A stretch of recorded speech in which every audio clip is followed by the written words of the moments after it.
Welcome to Days of Roar, the Detroit Tiger podcast, brought to you by the Detroit Free Press. My name is Mark Gorash. I am here with Detroit Tigers beat writer Evan Petzold after a sterling 1-5 week, with one of the most fun games of the season being the long victory. Evan Petzold working from home for this particular West Coast road trip. Evan, let's talk. Let's get the ugly out of the way. Maybe we can have some fun this week. Yeah, I mean, you look what the Tigers did. It was a 1-5 record this week, and it was two poorly played series sandwiched between the trade deadline. 0-2 against the Cleveland Guardians at Comerica Park, and then 1-3 against the Kansas City Royals at Comerica Park. The Tigers lost 8-4 on Monday, and then 5-0 on Tuesday before the trade deadline hit. That goes down. They have the off day on Wednesday. They come back and they lose 7-1 on Thursday. They lose 9-2 on Friday. Then they win 6-5 on Saturday. And then it's a 3-2 loss on Sunday. The Tigers had a chance, though, to split the series with the Royals. But then Shelby Miller happened. He gave up a 3-run home run to MJ Melendez. By the way, only the 9th hit and second homer Shelby Miller has allowed to a left-handed hitter this season. But still, he hung a first pitch splitter, 3-run home run to right field with 2 outs in the top of the 9th inning. That makes the difference in Sunday's game. The Tigers end up losing 3-2. But had, Shelby Miller gotten out MJ Melendez, if he would have maybe buried that splitter as opposed to hanging it, the Tigers could have been in a spot where they would have split the series against the Royals. So yeah, I mean, some bad baseball, but there were also some good moments. Like Saturday was just an awesome day in general. Like the Tigers had comebacks in the 9th, 10th, and 11th innings. Big hits from pretty much everybody in the lineup, including guys like Javi Baez and Bly Madris. Shout out Bly Madris for the big home run in the 9th inning that really sparked the Tigers in Saturday's win. But it took them 11 innings. They finally got the job done. And let's not forget what happened before the game. The Tigers honored Hall of Fame manager Jim Leyland, who managed the Tigers from 2006 to 2013, with a beautiful pregame ceremony.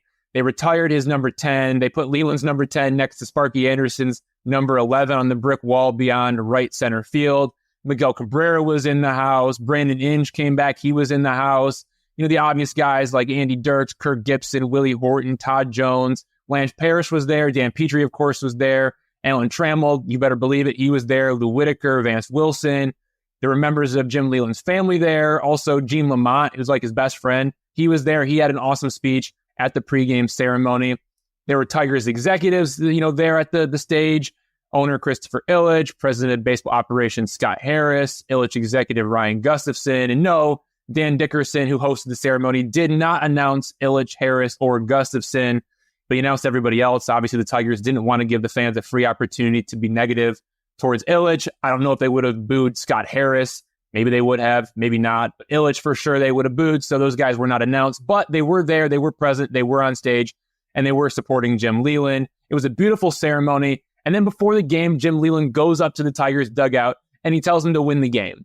And lo and behold, the Tigers come back in the 9th, 10th, 11th innings, and they win the game. So a really fun game on Saturday. But man, it was a rough week of baseball with the trade deadline mixed in there. All right, before I get into the rough week of baseball, let's discuss by far the single greatest ambassador for Tiger baseball in got to be 40 years.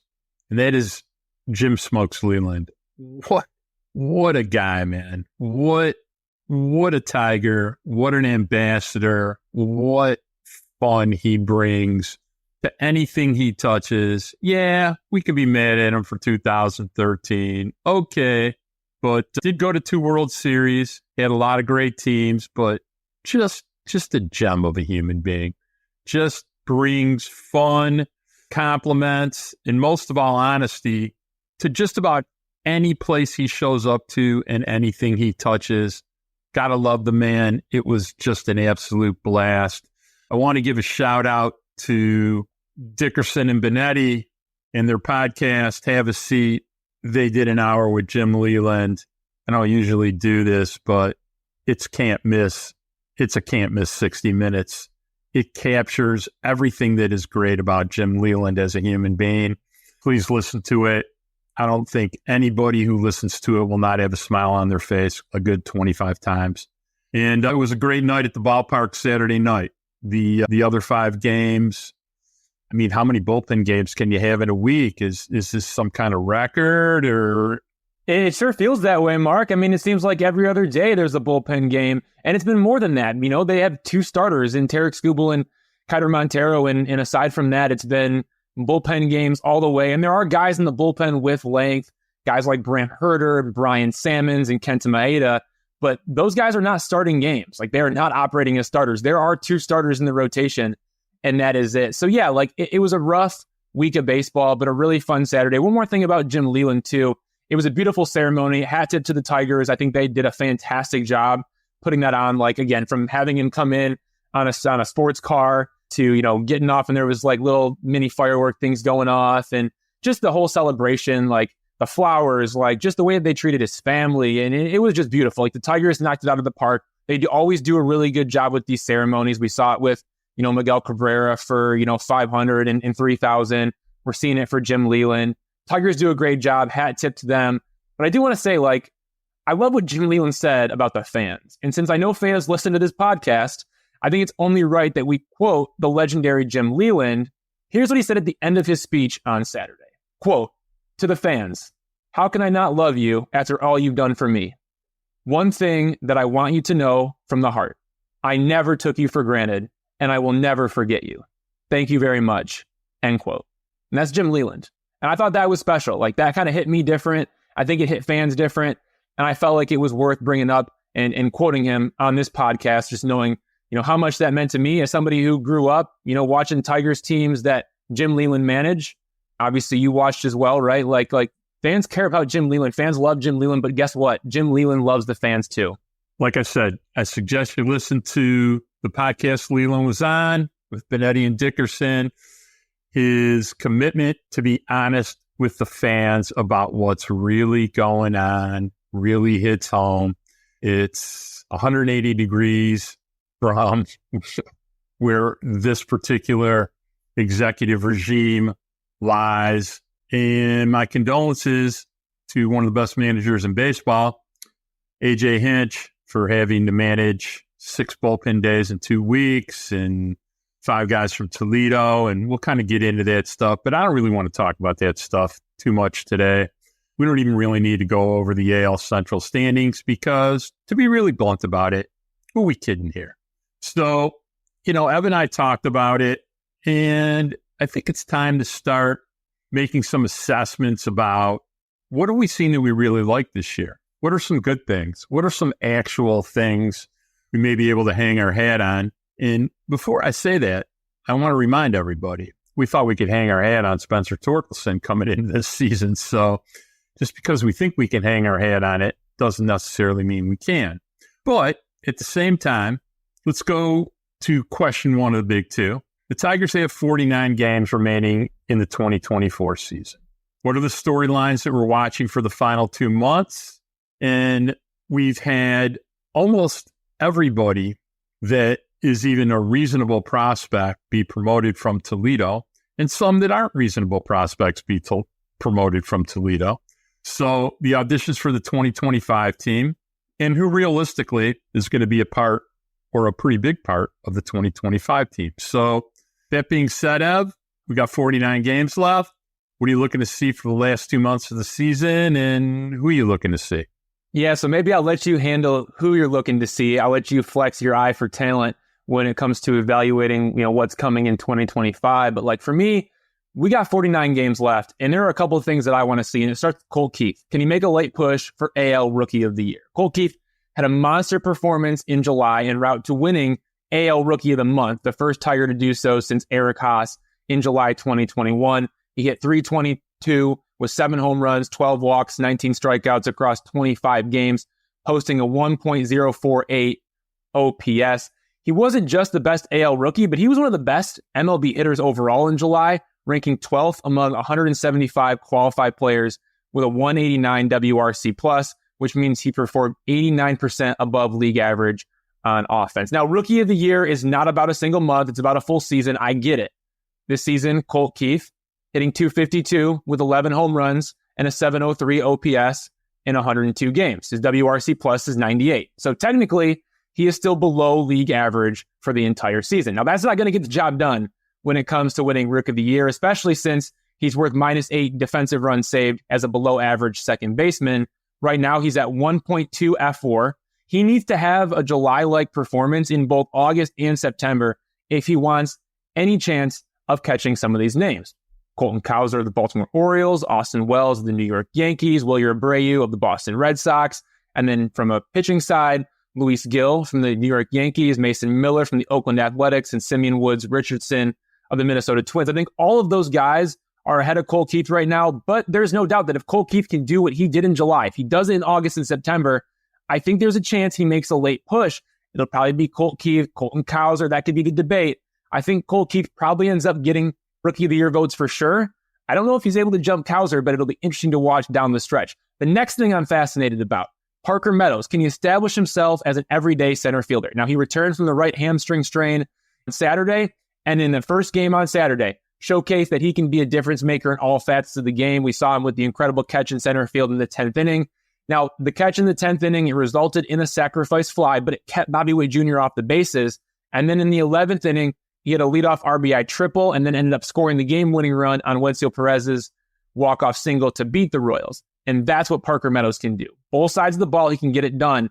And we can't forget what happened either. Like, the Tigers sent Parker Meadows to Triple-A Toledo in early May to work on the timing of his swing, which also included a mechanical adjustment. He comes back in July, he plays 3 games, and then he has the hamstring injury. But in those 3 games, he crushed a home run in his first plate appearance. He tallied 4 hits. He stole a base. He worked a walk. He made difficult running catches in center field just look easy.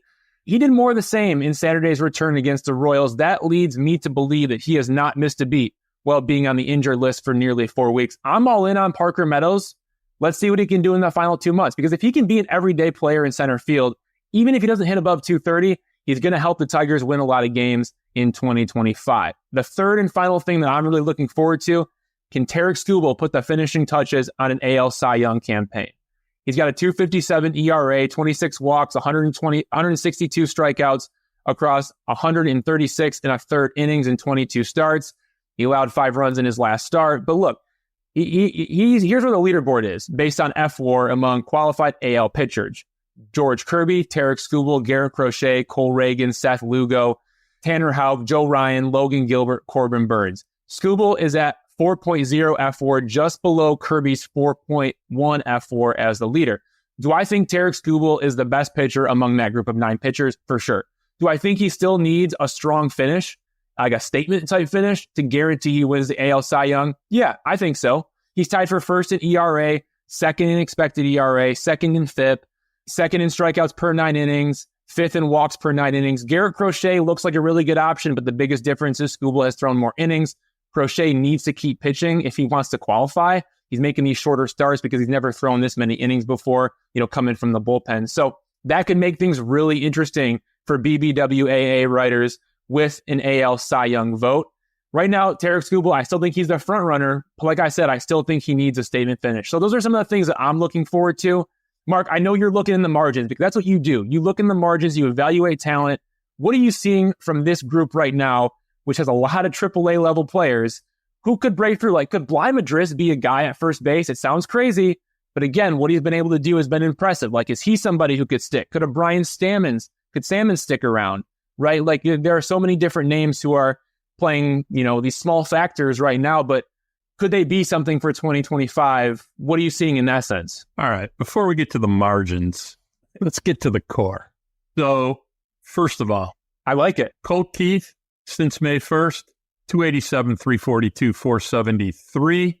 So 128 WRC plus, 32nd best hitter in Major League Baseball. In case you missed it, there's 30 Major League teams. So is 32 damn good? You're damn right it is. That's 76 games played. It's not a small sample size. It's essentially a half a season. He's been really, really good. So, you cut out the month of April when he was trying to figure out where he was and could he do it. And he found out he could, and he did. So he's also been 1.9 WAR since then. That's serious stuff, guys. That's a 3.5 WAR plus pace. Colt Keith, that's the real deal, man. That's the real deal on a really, really kind of mediocre team. B, What am I looking for? Well, in about 2 weeks, you're going to get back. Riley Green, I assume by the end of this road trip, is probably, if not playing, about to play. Okay. Probably Kerry Bonds Carpenter, somewhere between 10 to 15 days, maybe. Casey Mize, we know he's coming back at the end of the month, and we'll touch on what an insulting debacle that was, putting him on the 60-day and asking A.J. Hinch to cover up for that mess. And I would assume Reese Olson probably starts throwing bullpens within the next week. Towards the end of the month, we'll see him. So you're going to basically see a rotation and most of your team come back. I have no idea who they'll promote. I think we've come to understand that Jace Young, pretty decent Triple-A season, tragically bad defensively at third base. They've kind of admitted that. Even Henning admitted it in his evaluation today.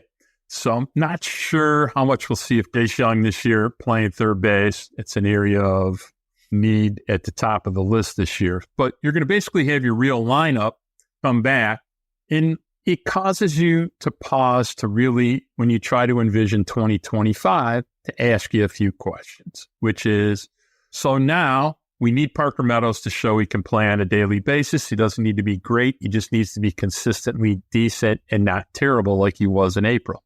Okay. We need to see something often in the multifaceted ways he can contribute to winning. So you've got an outfield of Riley Green, Parker Meadows, and a right fielder, which is either going to be Kerry Bonds Carpenter or Wenceel Perez. Okay. And listen, Wenceel Perez, best way I heard him described this weekend, no matter how much he struggles at times, is baseball player. He is a baseball player. But Mark, not to cut you off, but let's be fair here for a second. Like, this is what matters. Is Wenceel Perez, is he an everyday player or is he a utility player? Matt Vierling, is he an everyday player or is he a utility player? Justin Henry Malloy, is he like an everyday player or is he a Triple-A Toledo, DH masher, right? Like, do these guys actually fit? That's what I'm going to ask you, because here's what you got. If Carpenter, Meadows, and Riley Green are your three primary outfielders, now you need two more, and they're not going to play regularly, and one of them is going to DH all the time. So out of Perez, who's a switch hitter, who plays improving defense, steals some bases, and seems to rise to the occasion, Matt Vierling, who after 2 years and 900 at-bats, he is what he is, okay? Not a personal favorite of mine. Other people seem to like him, all right? And Justin Henry Malloy, who you got to tip your hat to in the last 40 days, because you've seen the evolution of understanding how to hit, expanding his skill set in the major leagues as a hitter, has come through with a lot of really important, good swings, and is frustrating and disappointing as his first 3 weeks were. The last 5 weeks have been really, really good against all kinds of pitching, right and left, and in all kinds of leverage. So the question becomes, probably mostly a DH, and at most can play a little bit of corner. So now you got three guys. You got Wenceel Perez, you got Matt Vierling, you got Justin Henry Malloy. You're only taking two of them, and two of them are right-hand hitters. So one of those two guys is not going to be on your baseball team next year. If Wenceel Perez, who bats both, is on your team. You're only taking two of those three guys, just so you know. And if Scott Harris tries to cram Matt Vierling down Detroit Tiger fans' throat as their third baseman next year, it is going to be a real problem for me. Because I think we found out that Matt Vierling can play third base. He just can't be a third baseman. And if you don't know the difference between the two things I just said to you, ask somebody to explain it. All right? So Mark, I mean, these guys have stood out, right? When you talk about what Wenceel Perez has done in the clutch, talk about Justin Henry Malloy, the home runs that he's been able to hit, he's flashed the power. I like what I've seen from him. But at the same time, like, I don't know, man, Justin Henry Malloy, he still has a 35% swing and miss rate. He's still striking out more than 30% of the time. Wenceel Perez, let's take it back to July 9th. Yes, he's had some big hits, but since July 9th, he's hitting 183 with a 556 OPS. Like, is he an everyday player? Probably not. Is he a good bench bat? Maybe. Justin Henry Malloy, like, is he really a guy that you want to bring off the bench knowing that he can't really play any defense for you? I'm not so sure. Like, again, looking towards what 2025 is, you're right. Like, it's going to be an interesting decision. I don't know if any decision is like a true upgrade for this team. Like, I think Pat's where you got to go out and you got to find another bat. You got to find another outfielder to put on your roster. And you know what? Maybe Matt Vierling and Justin Henry Malloy get the short end of the stick there. Or maybe Matt Vierling is a bench bat who can play third base and also play outfield. And you can have a true outfielder on your roster who can rake. But like, again, some of the underlying data on what we're seeing from Wenceel Perez, what we're seeing from Justin Henry Malloy, and as good as they've been at certain times and in big moments, it's not great. It's not like awesome. It's something that you're like really pumped about getting them in the everyday lineup, looking ahead to 2025. So that's really interesting, like how they're going to navigate the outfield. The infield seems just as questionable when you look around the diamond. Well, Justin Henry Malloy with over a 120 WRC plus the last 5 weeks, got to be pretty impressive. And if he continues to maintain that, probably got to take him seriously. Now let's address two really far more important questions. Who the hell is going to play third base next year? And who the hell is going to play shortstop next year? Because you're not going to go through another season, and I can tell you AJ Hinch isn't going through another season of having a guy at shortstop with a 470 OPS. I don't care if he's the greatest glove wizard in the history of Major League Baseball. You are not carrying a shortstop with a 470 OPS and have any level of seriousness about winning. So what are you going to do about that? Okay. That is the $64 question of the offseason, because I don't understand how Javi Baez can be on the baseball team if he finishes the season as he's played this season.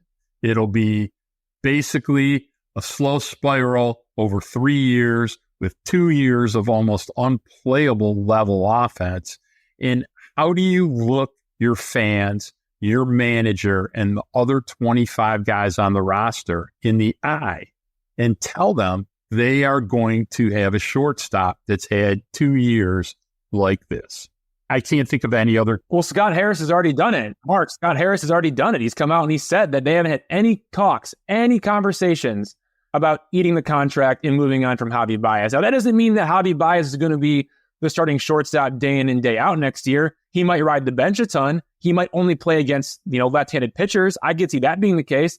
But from everything that we've heard so far, the Tigers have no plans to move on from Javier Baez, eat the contract, and let him go. So I'm going to come at you with that. Like that's the information. That's the facts based on what we've been told of where the Tigers are at. There have been no talks of eating the contract of Javier Baez. Now, I think in a perfect world, he probably just plays against left-handed pitchers and he rides the bench a ton. Probably where they're at this point. Maybe a late game defensive replacement. I could see that happening.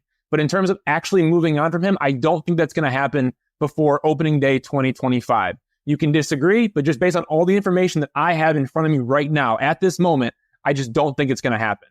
I don't think it's going to happen. I'm not going to throw some BS out there like it is if I truly believe that it's not happening before 2025 opening day. As for third base, I'm big on Alex Bregman. I like that idea. It's going to cost you some, but he's having a down year being relative. Like, this is a guy he's hitting 250 with 14 homers in 107 games. He's got a 101 OPS plus. If the Tigers feel like they can get him on a good deal, I don't have a problem with Alex Bregman playing third base.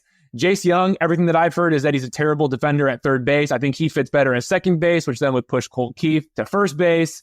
That makes a lot more sense to me. But again, I don't think the Tigers are going to go down that route. I think they want Colt Keith to be playing second base. So yeah, like those are two really big questions that Scott Harris is going to have to answer this offseason. And he's also going to have to answer the question of what's going on at first base. And I know this leads us into question two of the big two, but like, is Torkelson the guy?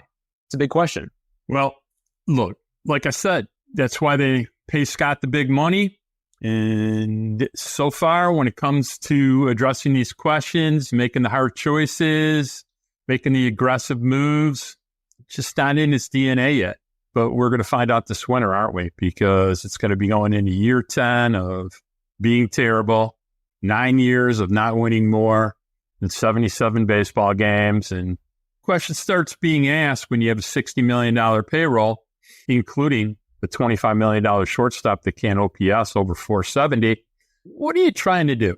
Are you going to just charge extra money for the seats behind home plate and do a tour with your staff to see how to do that? Or are you going to actually try to put a product on the field that's not part of a lot of snickering and laughing among 29 other teams, especially one in your own division that won 56 games, that doesn't necessarily have a better everyday lineup than you, aside from three unbelievably spectacular spots? And I just got to ask, doesn't Detroit deserve a Major League Baseball team if they're going to charge Major League prices? So, all right, let's get to question 2 of the big two. Question 2 of the big two is, since the season is all but over, should the Tigers recall Spencer Torkelson for his third Major League opportunity, or keep him in exile in Triple-A Toledo for the rest of the year? Let me hear what you got, Al. It's such a good question, and that's something that I'm sure the Tigers front office is wrestling with as we speak. Call up Tork, let him finish out the 2024 season as a Tiger. Maybe he comes up for the second half of August and for September. Maybe he comes up for just September. And give him a little bit of runway, hopefully give him some positive vibes going into 2025, hoping to tackle an offseason and then take that into next season. And on the flip side of that coin, though, there's or do you keep him down and let him do his thing, have him go through the offseason, and then bring him back opening day 2025, and let's rock and roll from there? I see two sides of the coin, right? I think if you're going to bring him back, you might as well do it mid-August. I don't think there's really any point in waiting until September with Spencer Torkelson, because then you're looking at a 4-week sample size, and that's a really tough situation that you could find yourself in, because if he does extremely poor in 4 weeks, it's a small sample size, and you could be making some crazy big decisions based off a 4-week sample size. If he absolutely rakes, if he crushes, if he hits, let's say he gets 10 home runs in September, right? Tigers fans are going to feel a lot differently about him. Now, that doesn't guarantee he's going to be outstanding in 2025. It might just be a really good 4-week sample size. So I think if they're going to call him up, they're going to make the move. They might as well do it in August to get as much time for him to get settled in here in the big leagues and be able to get really just as much sample as they can to put forth. Torkelson in MLB, he hit 201, 7% walk rate, 24% strikeout rate, 54 games. Spencer Torkelson in Triple-A Toledo, he's hitting 253 with 10 home runs, a 15.5% walk rate, and a 30% strikeout rate in 49 games. Though strikeout rate is still very concerning. But at the same time, he's been raking in his last 12 games, hitting 326 with 5 home runs and a 1.180 OPS. Strikeouts are still a big problem, 17 strikeouts in those 12 games, but he's hitting again. Also, let's look at 95 plus. That matters, okay? 95 plus does matter. Triple-A Toledo, 292 batting average with a 267 expected batting average, a 417 slugging percentage, and a 460 expected slugging percentage with a 25% whiff rate. In Major League Baseball, before getting sent down against 95 miles an hour or more, hitting 174 with a 203 expected batting average, a 217 slugging percentage, and a 309 expected slugging percentage, and a 14.9% whiff rate. So Spencer Torkelson is not making as much contact on 95 plus, but when he does make contact, the quality of contact is significantly better in AAA compared to MLB, which is a step forward for him. And it seems like he's made a swing adjustment. All right, so let's get into all of this because I have opinions on all of it, and I've done some homework about it. All right, first of all, you want to bring Spencer Torkelson is not a normal case study when it comes to thinking about recalling him. I don't need to see a month. I need to see some swing changes, and I need to see some results. So when you give me numbers over the last 12 games, or you tell me he's 9 for his last 27 with 5 homers, okay, it tells me he's hot. Do you want to bring Spencer Torkelson back when he's doing okay or when he's hot? That's my first question to you. Second question is he made some swing tweaks. And without getting in too much minutia, and too many people aren't going to go back and look at what we look at, but he has made some swing tweaks. He's holding his barrel a little bit differently at the top of his swing when he loads, and he's getting to the baseball a lot more similar and hitting the baseball a lot closer to what it looked like in 2023. You watch his homers, if you watch the balls he's hitting hard, even if you watch the outs, it looks a lot more like 2023, which means he's much more on time than when he went down there, and a small adjustment has helped him be on time. Lastly, let's talk about the 95 plus. I just actually, if you want to read an article about it, our buddy Rogelio Castillo wrote one for Tiger Mining League Report about exactly this topic. And I actually had a slightly difference of opinion about a few things with him. I don't really care right now how Spencer Torkelson is going to hit 95 plus. He's going to see it. He might not hit it well. What I do really care about, which was a massive problem before you demoted him, is what he did on less than 95 plus. Pitches that are hittable in the hitting zone, less than 95 miles an hour, including spin. He has got to murder mistakes. And that's exactly what's been transpiring the last 3 weeks. And in fact, just for my own edification, I went back and looked at Saturday and Sunday's game between the Royals and the Tigers. There were 14 balls put in play in the air greater than 97 miles an hour that had a launch angle, say over 15%, that had a high XBA. So not all barrels, but all balls that were hit hard, that were hits, that had a high XBA. There were 14 balls put in play like that over 2 days. How many of those pitches do you think were over 95 miles an hour, Evan Petzold? 4. 10 pitches were predominantly either 91 or 92 or breaking pitches. So my answer is, if over 70% of the balls that are being hit hard over a 2-game period, which is a pretty good idea of Major League Baseball, are not above 95 miles an hour, there's going to be plenty of opportunity for Spencer Torkelson, even if he can't handle velocity as well as we hope that he could, or like he did in 2023. There's going to be plenty of opportunity if he's swinging better, on time, and well, to rake. And if Spencer Torkelson can do something like 240, 320, 460, that's a big, big help to the Tigers lineup. That's going to add some power. It's going to add some length to the lineup. And it's time they find out what Spencer Torkelson can or cannot do. Because only an imbecile would go into the offseason not knowing the answer to the question.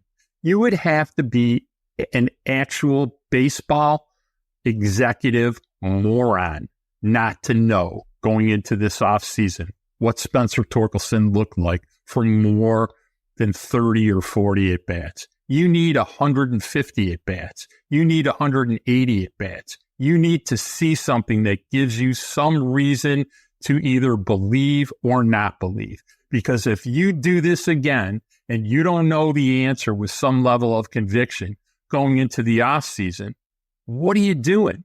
Now, if you've decided that Spencer Torkelson's not your guy and he's never going to be the first baseman for the Detroit Tigers, then don't bring him up. Don't even bother. You've already decided he's not part of the future. He's not part of your core, and you're moving on and you're getting a new first baseman next year. But we're going to find out.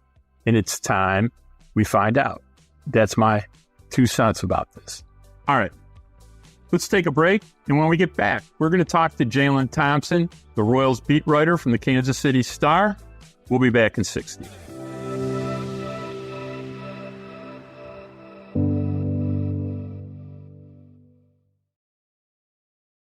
All right, I'd like to welcome Jaylen Thompson, Kansas City Royals beat writer for the Kansas City Star, to the Days of Roar podcast for now the second time to tell us a little bit about what it's like to cover a winning team. I'm only half joking, but Jaylen's not only a great reporter, he's a good friend. We're happy to have him back to chat a little bit about the Royals currently holding on to the final spot in the American League wild card, 10 games above the Tigers. Jaylen, thanks for joining us, and how are you doing today? I'm doing good, Evan. Super happy to be here. Royals are back in action against the Boston Red Sox, so I'm good and ready to go. So the Tigers and Royals have played 9 of their 12 games in the season series so far in 2024. The Royals have won 6 of those 9 games, including 3 wins in the recent 4-game series at Comerica Park. Tigers and Royals meet again from September 16th to 18th at Kauffman Stadium to wrap up the season series. But Jaylen, let's talk about the Royals, because I think, when you look at the Royals, a lot of Tigers fans are really jealous of what has happened in Kansas City, from the emergence of Bobby Witt Jr. into a superstar, to the front office adding the right pieces in free agency and via trades. And then also like the development of young role players at the MLB level. Based on everything you've seen this season and where the Royals are at contending for the playoffs, as we're now into August, are you surprised at where this team is at, considering where they were last year? Yes, I will say I'm a little bit surprised because they've only won 56 games last year. And, when you go through a losing season, it's a lot of turnover. But the one thing that has really changed for the squad has been the ability to get veterans in here. And you've seen it with Hunter Renfroe. You've seen it with Michael Wacha, Seth Lugo. And even at the trade deadline, when they got guys like Paul DeYoung, they got Hunter Harvey, Lucas Erceg. These guys have all come in and they've all kind of sheltered around the young core of Bobby Witt Jr., Benny Pasquantino. You have Michael Garcia, MJ Melendez. And that's really how it's a good mix of veterans and young guys. And that's how they're taking this next step. And I think that they can keep it going. I know as a running joke in Kansas City, we'll watch the Royals until the Kansas City Chiefs get ready to play. Well, the Chiefs are in training camp about to do preseason games, and the Royals are still here. So fans got to make a decision, either support one or the other or support both. Yeah, I think fans in Kansas City are going to be supporting both, no doubt about it. It's really cool that not only do they get to support their football team, but also their baseball team as well. Let's start there, because how did the Royals go from 56 and 106 last season? That was their record in 2023. They go from 56 and 106 to now sitting at 63 and 50 so far in 2024. Royals general manager JJ Picollo, he's been there in charge of the front office for 2 seasons, and he's already taken the Royals from the bottom of the American League to a legit postseason contender. And the Tigers fans are begging Scott Harris, the president of baseball operations in Detroit, could you have a timeline like that? How did JJ Picollo take this team from, pretty much bottom of the American League to postseason contender in essentially 2 seasons? It is interesting you say that. We talked to JJ Picollo pretty much at the start of every homestand, and we asked him questions about what he thought about a road trip or what's going on with the happenings of the team pretty much on record. And I think a lot of it has to go with he just understood the needs that his team needed, what the Royals needed. And that was just veterans. They needed veterans to come in, and he hasn't really gave up a lot of profits to get those veterans. I saw something, I believe might be MLB Network or what have you, where they said the Royals did a good job of getting veterans in the middle of the pack, those guys that know how to play their role and can, go higher and elevate a team. And I think that's what the Royals have done. You look at a guy like Hunter Harvey. He was a setup man with the Washington Nationals. Now he can pitch either 7th through the 9th inning or anything like that. So I think it's really big to see what Picollo's doing to help this team go to the next level. Again, we're with Jaylen Thompson, Kansas City Royals beat writer for the Kansas City Star. Jaylen, in free agency, how did the Royals go about the way that they spent, right? Were they big spenders, medium spenders, or like the Tigers, small spenders to earmark at bats for young players? What was the Royals' plan, and how has that plan turned out so far in 2024? I would categorize it as smart, medium spenders, because the moves that they made, they were kind of under the radar. You look at a guy like Gary Hampson. He signed for, I believe, $2 million in a 1-year deal. Hunter Renfroe signed a deal where essentially is this year and he has a player option for next year. Same with Seth Lugo, 2 years and then a player option. Michael Wacha, this year, a player option. So it's they kind of took a risk, because if a player doesn't perform, they can always say, I'm out of here and I want to go somewhere else, or I want to opt in and, keep the money because it's a player option. That's their prerogative. But I think for the Royals, they were like, we knew what these guys could do. They could fit our team, and they decided that we'll take the risk of having a player option on some of these free agents. And it's kind of paid off, because you've seen all of those guys. Adam Frazier, I mentioned him. They all made big plays in crucial situations. Sounds like calculated risks from JJ Picollo and the Royals this season. Bobby Witt Jr., talk to me about Bobby. How has he emerged into a superstar who's going to have a chance to win American League MVP? If you look at what he's done, it's been incredible across the entire season. I mean, obviously you got Aaron Judge, you got Juan Soto, you got Gunnar Henderson, but Bobby Witt Jr. is right there with all four of those guys in the running for American League MVP. And then you look at what he's done over his last 28 games. I mean, Jaylen, he's hitting 455 over his last 28 games. It's ridiculous. Obviously, Bobby Witt Jr. is an amazing talent, but how is he not only developed into an all-star, but honestly, a superstar and one of the faces of baseball at this point? Yeah, and when you can write your name alongside Lou Gehrig for the month that you can produce in Major League Baseball, that's what Bobby Witt did last month in July. He had 489 with 44 hits. The Royals put up a stat. Bobby was joined Lou Gehrig as the only player to have at least 44 hits and hit 49 in a single month. That's two players in MLB history. And then you also look at the other numbers. He's the first player to have at least 20 home runs and at least 20 stolen bases in his first 3 professional seasons. So I think Bobby just really has grown into who he can be as a 5-tool player. And you're just seeing all 5 of those tools come together at the same time. I think the biggest thing for him is his ability to impact the game. He's learning more and more how pitchers want to approach him. And he's like, if you're going to throw it on the outside part of the plate, I'll hit it the other way. If you're going to throw me inside, I'm going to turn my hands in. I'm going to hit it right down the line, pull it. So it's just a matter of you can't really go anywhere to get him out. And I think that 12 or 15 stretch he had after the All-Star break when he won American League Player of the Week, that just shows the essence of what he can do as an overall player. And I think just the national media is finally caught up with him. They're seeing it. You saw him in the home run derby. You saw him in the All-Star game. The Kansas City Royals have a star, and I think the baseball landscape has finally understood that, hey, it's a reason why the Royals are where they are, and a lot of that's Bobby Witt Jr.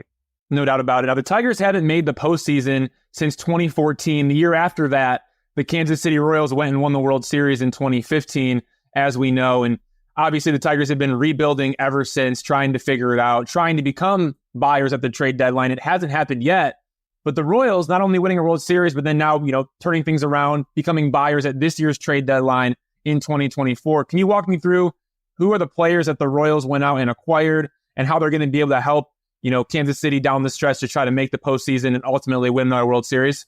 Yeah, I think you look at the trade deadline, you saw someone like Lucas Erceg. He came through and he was really terrific. They had to get a top prospect to get him and a couple other guys they're really interested in, like Will Klein and a couple more. But they decided that they like what he could provide. He's under control until I believe 2029 or whatnot. So he's someone that can really make a difference. You look at, like, say, Hunter Harper, we mentioned him. He's got electric fastball. You look at someone like Paul DeYoung. He had 18 home runs where he joined the Royals and he did his 19th. And someone that you know very well, Michael Lorenzen, he had his first start with the Tigers this past weekend, and he was solid in that. So all those pieces are what JJ Picollo has said about threading the needle, and I think that's what you kind of seen. They thread the needle, they did give a lot of prospects, and it's kind of working in their favor. For sure. Okay, so I have a question because right now we're talking, and you're live from Kauffman Stadium there in the ballpark. How are the Royals so much better offensively at home than on the road? And bear with me here for a second because these Royals, they're hitting 270 with a 772 OPS and a 107 WRC plus at home, meaning they're 7% better than the league average. On the road, however, the Royals are hitting 236 with a 673 OPS and an 88 WRC plus. That's on the road, meaning they've been 12% worse than league average when they're playing away from Kauffman Stadium. Now, I'm not accusing the Royals of any trash can banging, but is there something about Kauffman Stadium that gets these guys fired up to play? Because the numbers are drastically different. You see the crowd, you see the ability to just play here. You've been to Kauffman Stadium. It's a big part. It plays well for like the alleys for doubles and triples, and so they usually really use speed. And I think that's the Royals game. They like to use their speed and their quickness. And I think that's why they are so successful here, because you get the ball in the gap, Bobby Witt Jr. can run around the bases and be at third base. MJ Melendez can do the same. Michael Garcia. Yes, kind of hard to hit a home run off the stadium, but that's why the Royals built their team for that speed and that defense. And I think it's really just coming together well. And they love just playing against around their home fans. It's a true home field environment, and I think that's the reason why it works at home. On the road, it could be different. Go on to different places and still have to figure out the ballpark, how your game will play there. But I think as the season goes on, it'll even out, and you'll kind of see where it's back to a normal level of what most teams do. All right, Jaylen Thompson, Kansas City Royals beat writer for the Kansas City Star. I promised you I would ask you this question, so I got to throw it at you. You've covered a 56-win team, and now you're covering a team fighting for a spot in the playoffs. What is it like to cover a winning team with postseason aspirations? That's something that I have not experienced in 5 years on the Tigers beat. You're living it right now with the Kansas City Royals. What is it like? It's super fun. It's the ability to just come to the ballpark every day knowing that there's a chance I have to take my story and delete it 5,000 times because the Royals come back against a team or, something big and major happens that becomes the story. I think that's the most important thing, especially in our job, to find that story that can really help showcase what the team is doing on the field. And it's just something that when you're going through a losing streak like they did last year, it's the same story every day. And it's hard to kind of showcase what the players are going through on the field. But when they're winning and you can do that, it just makes everything a lot better, a lot easier. Hopefully, maybe they'll get it going and they'll make a playoff spot because I've only covered playoffs one time, but to do it as a full-time beat reporter, that would be something pretty sweet. All right, Jaylen, I think that's all we have for you today, but we really appreciate your time and insight on the Royals. Hopefully we can have you back on the podcast soon. Maybe to talk about the Royals with a postseason run. I might have some time to kill in October. You'll be really busy. Maybe we can catch up then and talk about a deep postseason run if the Royals end up making one. Yeah, for sure. And you come in, is it later this month or is it September that you come in? Yeah, in KC? In September, Tigers will be coming to KC, so I'll be right around there.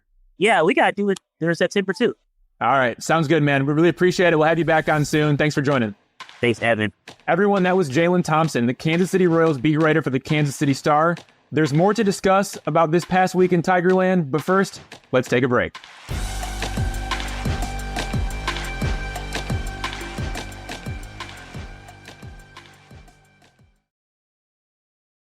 All right, we're going to try to do some rapid fire on some of these recent recalls and what we think the long-term prognosis is for them. I want to start about one that I'm actually pretty damn excited about as I watch him, and I've watched him a little bit at Toledo, but Dillon Dingler, 25-year-old catching prospect, joined the Tigers after the Carson Kelly deal, already played in 3 games. What are you hearing about him, Ev? And, what's your thoughts after watching him? Yeah, it's really interesting. When the Tigers drafted Dillon Dingler back in 2020 out of Ohio State, they picked him up with the number 38 overall pick in the 2020 draft. And it seemed like at the time he was viewed as like this offense-first, athletic catcher. And he developed into a defense-first catcher. Actually, the offense was slower to develop for him. The athleticism very apparent behind the plate. He's as savvy as they come defensively. Look, I think he has a chance to be better than Jake Rogers, both on offense and defense. And I mean that in no way to disrespect Rogers, but look, Dingler's sharp. He's a student of the game. Pitchers love throwing to him. Pitchers also trust him. He's athletic behind the plate. He's got one of the strongest arms I've ever seen from a catcher. So he's going to control the running game. He's earned his way here as well. Look, this is what stands out when it comes to Dillon Dingler. He hit .308 with 17 home runs, 30 walks, and 61 strikeouts across 71 games with Triple-A Toledo, posting a .938 OPS. He knew there was a chance Carson Kelly would be traded. And instead of letting that get to him, instead of letting the pressure get to him, he hit a cool .396 in his final 13 games with the Mud Hens. He's really developed as a hitter this season. He's making better swing decisions and making more contact while continuing to hit the ball hard. He had a 30% whiff rate in 2023. He's got a 25% whiff rate in 2024. He had a 47% whiff rate against sliders in 2023. He now has a 28% whiff rate against sliders in 2024. So again, it all comes down to better swing decisions, more contact, while still hitting the ball hard. The bat's going to have some ups and downs, but I think Dillon Dingler is going to be rock solid behind the plate. In the short term, look, just get comfortable and settle in during the final 2 months. In the long term, I think Dingler can be a starting catcher in the big leagues. Is he Adley Rutschman? Absolutely not. But can he be a dude? I think so. Like, I didn't feel that way coming into the season because he reminded me a lot of Jake Rogers, especially with the swing and miss. But the way the bat has developed, I think Dillon Dingler can be a lot better than Jake Rogers. And Jake Rogers, by the way, much as we love him, hitting .192 with 7 home runs in 68 games. He hasn't had a 2-hit game since June 9th. And since June 9th, he's hitting .140 in 28 games. It's been a rough stretch for Jakey Rogers. But can Dillon Dingler be that dude moving forward? Can he be the guy to anchor the Tigers behind the plate for years to come? I didn't think so coming into the year. But the way the bat has developed, I'm all in on Dillon Dingler long term.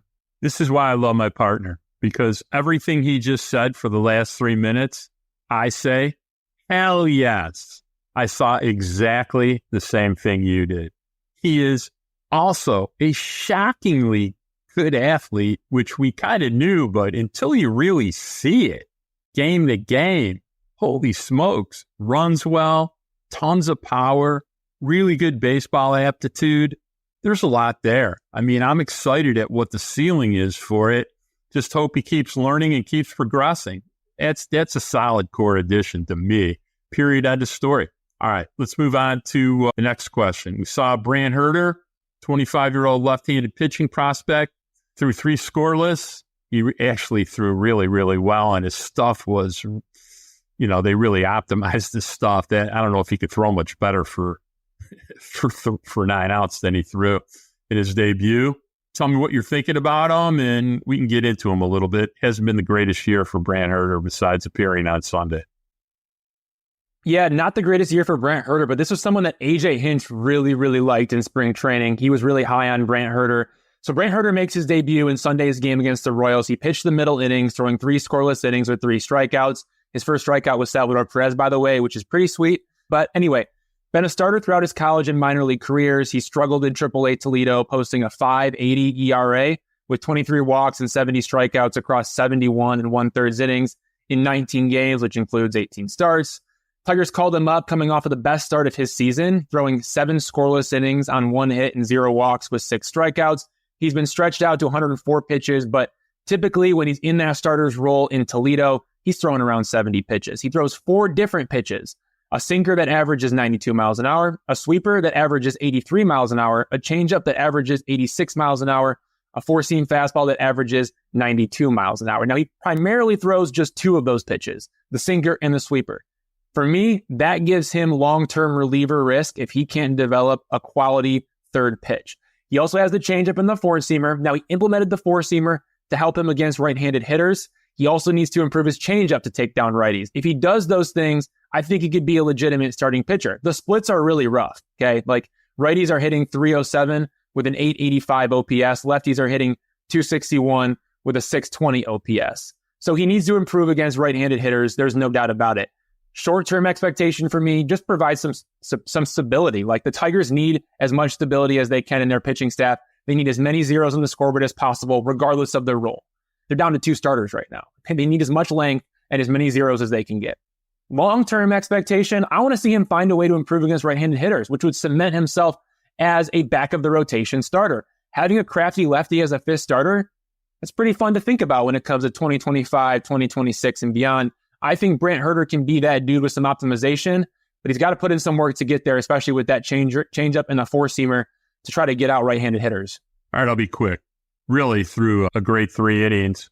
I was surprised how effective his sinker, 4-seam, inside to right-hand hitters was and how well he located. What it tells me, looking at his year, is he's got command issues. So what you saw Saturday, or what you saw Sunday, you probably are only going to see one of every 3 or 4 times he goes out there. Also, with that type of pitch mix, it's not a starting pitcher's pitch mix. I'll tell you what it kind of looked like to me, and I would try to keep polishing it and try to keep polishing the command. It looked a heck of a lot like Andrew Chafin. It looked a lot. Talk to me, Mark. Let's go. It looked a lot like Chafin's mix. It looked a lot of uncomfortable swings. It got in on people. So do I see him as a potential left-handed bullpen piece? Heck yeah.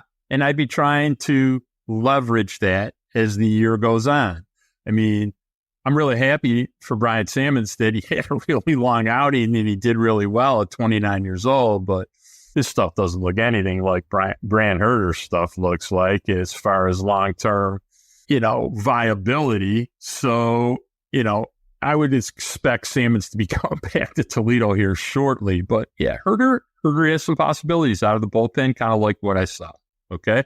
I also want to touch, we didn't get to, is, Bly Madras. Hey, hats off to the guy. He's done a great job, had a really good run, possibly a bench piece. I think we went over the bench pieces for outfield earlier in the pod. Doubt he's part of that mix. He's what I call DAT. You know what DAT is, Evan Petzold? Let me hear Depth at Toledo. I love it. But he was, I'm gonna use that from now on. By the way, I'm stealing that out of the Mark Gorosh book. but he was good depth at Toledo, wasn't he? Yeah, he was. And look, I mean, this was a guy. It's a left-handed hitting first baseman. Also plays some outfield.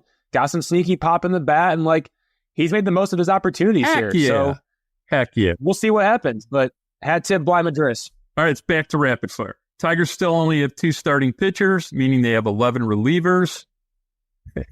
It's just sad. Is there ever going to be a 5-man rotation again this season? And shout out to the bullpen, especially Tyler Holton. Is it? Yeah, shout out Tyler Holton. He got the nickname Tyler 2-start, and then it became Tyler 3-start, 4-start, 5-start now. He's been doing a whole lot of starting as the opener.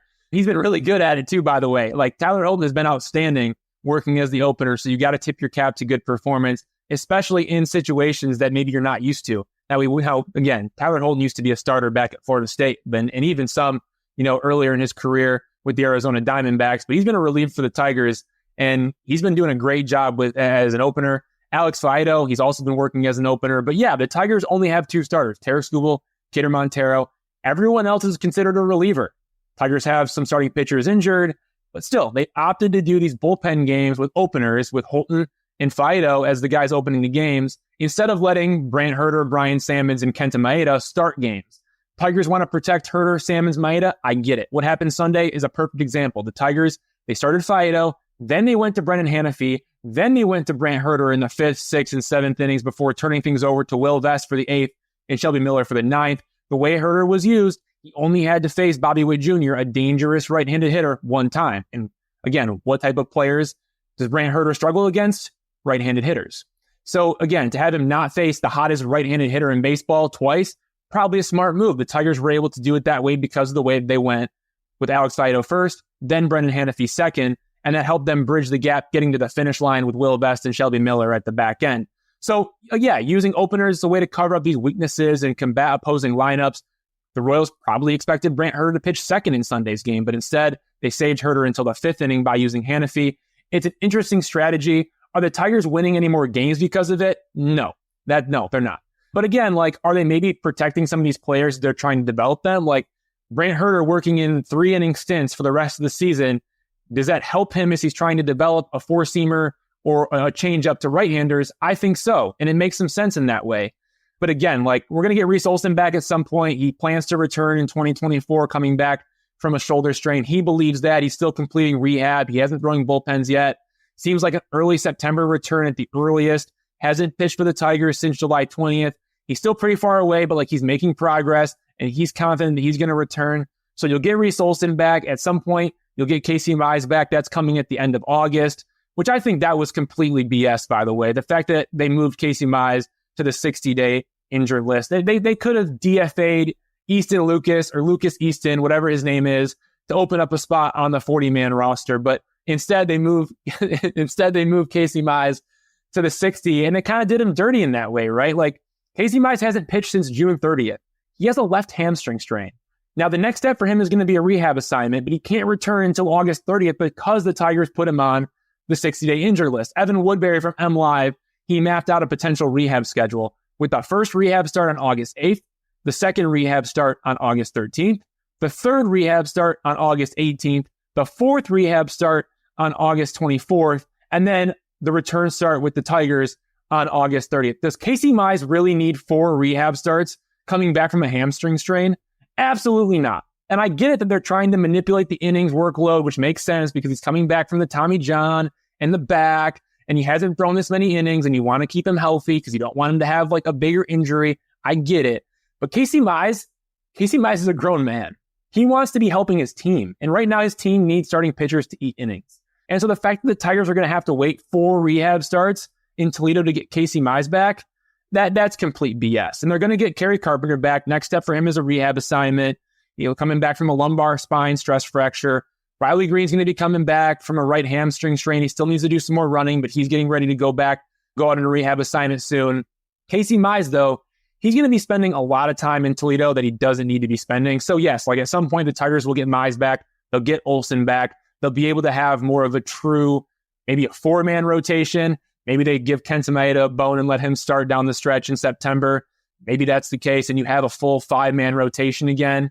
But this 2-starter thing is kind of crazy. And so I don't know. We'll see when Reese Olson gets healthy, when Casey Mize, gets back out of Triple-A Toledo purgatory. But time will tell, man. But right now, still just 2 starters. Man, dude, here's all I got to say to you. There are 29 teams, including the minor league team, 29, the south side of Chicago right now, that's lost 20 games in a row. They're looking at what the Detroit Tigers are doing with their rotation every 5 days and going, what the F are these guys doing? What the heck is going on there? Can you imagine GMs? How about the GMs in his own division?